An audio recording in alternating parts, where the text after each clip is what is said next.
عرض کی اوصینی یا رسول اللہ، اے اللہ کے محبوب مجھے کوئی نصیحت فرما۔ انہیں آپ نے کیا فرمایا؟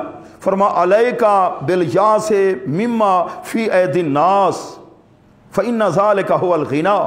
فرمایا جو لوگوں کے ہاتھ میں ہے نا، تو لالچ نہ کیا کر، ہرس نہ کیا کر، جو لوگوں کے پاس ہے وہ چیزیں ساری میرے پاس آ جائیں، پرواہ نہ کیا کر اپنے دل کے، یہ غنا ہے، اپنے دل کو غنی رکھ، اگرچہ بظاہر کچھ بھی نہ ہو۔ اللہ کے محبوب نے اپنے صحابہ کو یہی سبق سکھایا ہے، یہی آزادی ہے، اپنے دل کو آزاد رکھو۔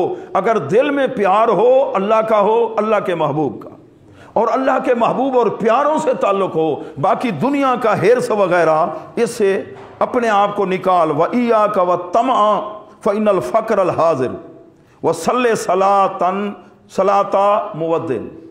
فرمایا کہ طمع اور لالچ اس کو چھوڑ دے، نکال دے۔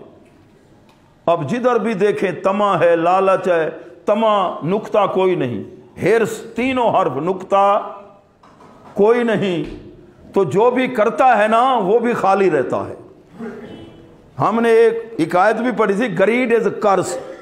وہ کتے کے منہ کے اندر گوشت کا ٹکڑا تھا نا، پل کے اوپر سے گزرنا تو اس نے اپنا سایہ دیکھا، اس نے یہ سمجھا کہ اور کتا ہے اس کے پاس ہے گوشت کا ٹکڑا، چلو یہ بھی میں چھین لوں۔